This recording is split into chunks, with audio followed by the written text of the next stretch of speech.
Cabana, swimsuits, and sunscreen. More on episode 22, 13 Ways to Conquer Water Parks.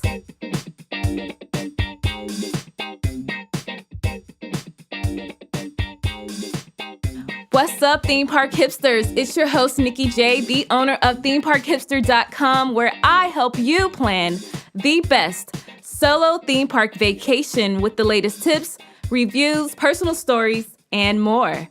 Today, I have a fantastic episode just for you to help you get ready for the water parks. Summertime is definitely in full swing, so what do you do when it's hot in Florida, but you want that theme park experience? You plan a day at the water park. It's the perfect way for you to cool off from the unforgiving sun and enjoy the sunshine state. If you're familiar with the water parks here, then you know they're open for most of the year. However, the party gets into high gear during the summer months. So let's jump right into the 13 tips for water theme parks. Tip 1, you want to arrive early. When you start your day, be sure to arrive before noon or later in the afternoon if you want to avoid the crowds. I recommend for you to get to the park at least 30 to 40 minutes prior to the park opening. This will allow you to bypass the crowds, enjoy milder temperatures, and avoid parking too far from the gate. Tip number 2 is to visit during the slow season. I personally treat water park crowd level with the same theory I have with the theme parks. The best time to visit water parks in Florida are January, February, April, and November. These months are followed closely by March, May, September, and October as great times to go to the parks. Also, you can plan to visit on less crowded days such as Mondays, Tuesdays, Wednesdays, and Thursdays. Tip number 3 is to bring snacks and water. I don't know about you, but there's something about being in the water all day that makes me ravenous. I get so hungry, and water theme park food can get expensive. So my tip for you is that you'll want to pack a big, healthy lunch. This will eliminate the need to purchase the food in the park. It is also imperative to have lots of water on hand as the summer heat can quickly dehydrate you. Tip number 4 is to know what to pack.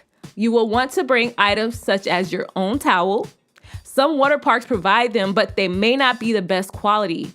You'll also want to bring sunblock, a change of clothes, sandals, and a waterproof case for your phone. Waterproof swim shoes are a nice item to have on hand as they will be a barrier between you and the blistering pavement. These shoes are also perfect for germaphobes who couldn't imagine walking through standing puddles of water. It's very disgusting, and that's not what I'm about. I hate standing water at theme parks. Also, you don't want to forget a waterproof case for your phone and your money. This will keep your money and phone protected as you are out enjoying all the fun that's at the water parks. Tip number 5 is to leave your valuables at home. You don't want to have your trip ruined if you come back to your spot and see that something of great value is gone, such as your purse or wallet. When you're at a water park, you can get caught up in the excitement and the fun of everything. Just don't forget to be mindful of where to store your things. This leads to my next tip, which is to rent a locker. Lockers are typically affordable and can be used all day for one low price. They are a good place to store items that you don't want to walk around with and carry. Always check to see if there are multiple locker locations. Some parks put lockers throughout the park, but most people gravitate towards the ones in the front, which can get crowded. You can avoid the long line by using an alternative locker location inside the park. Tip number 7 is to rent a cabana. Go ahead and splurge for a cabana. This is your vacation, and why not get the VIP treatment? Yeah, you're on vacation. Do it big. Cabanas guarantee that you'll have your little piece of real estate in the park. It's a place for you to meet back up with everyone, a place to take a nap, and a place to keep your things as long as someone is there watching them. Tip number 8 is to use the restroom before any attraction. Don't be that person who doesn't use the restroom before jumping into the wave pool and has to make that decision. And you know what I'm hinting at. Yeah, don't be that person. Just use the bathroom before you get on any of the water theme park attractions for the good of all of us. Tip number 9 is to check the weather. Prior to departing to the park, make sure to check the weather for that day. Florida summers are filled with torturous heat, yes, and afternoon thunderstorms. That's our summer in a nutshell. But this is the good news, guys. The weather in the early part of the year is usually milder, and it is the perfect time to actually come to the parks. Even though it's not so hot, Florida is never super, super, super cold. So you always have an option of coming to the parks in the early part of the year. Tip number 10 is to map out your day. Before you leave, you'll want to visit the official website of that water park you plan to visit to see which rides you want to conquer first. This will help you plan out your day efficiently, and you'll be able to maximize your time. Tip number 11 is to know your swim level.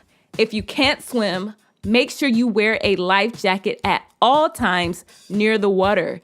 You should always ask if there are life jackets available, and listen to this, and how deep the water is in every attraction. Always be safe and make good decisions around water. Tip number 12 is to find a good swimsuit. Be sure to wear a nice fitting swimsuit. This is important in preventing it from coming off or open when going down the slides. And trust me on this one, you don't want to have any indecent exposures or accidents at the park. So find that swimsuit that fits you and be on your way. Tip number 13, reapply sunscreen throughout the day. Water rides can remove sunscreen. You'll want to make sure you stay on top of the application of it throughout the day. And I know this may be hard in the midst of such a fun day, but always note that the most significant amount of dangerous UVB rays occur between 10 a.m. and 4 p.m. So apply that sunscreen, ride those thrill rides, and repeat. This concludes this episode of the Theme Park Hipster Show. Remember to stay cool and enjoy a refreshing voyage at a local water park this summer. Please let me know what your favorite memories are at water parks by leaving a message on the comments of this episode. Or you could just email me at themeparkhipster@gmail.com. Be sure to rate and review this episode. That way I can continue to bring you the best theme park hacks tailored just for you. But wait a minute, guys. Come closer. Well, if you're driving, stay safe. I have something exclusive for you, my podcast listener. You are the first person to know that the Theme Park Hipster app, yes, the Theme Park Hipster mobile app is here. It's now available on the Apple App Store. Please download it. And if you find out there are some things that you want to see on the app, be sure to leave it as you leave your review on the App Store. And also, guys, this is another cool feature about the app. Come closer. And like I said before, if you're driving, stay safe. The app will have theme park trivia, and not just theme park trivia. It will have Disney trivia, all kind of things that will help you be able to spend time in the line and make it go faster. So go ahead and download that app. Remember, you're the first people to know that right now. Go get it. Let me know what you think. Thank you guys. Thank you guys for being here. This is episode 22. I want to thank you so much for just always taking the time to listen to the Theme Park Hipster Show.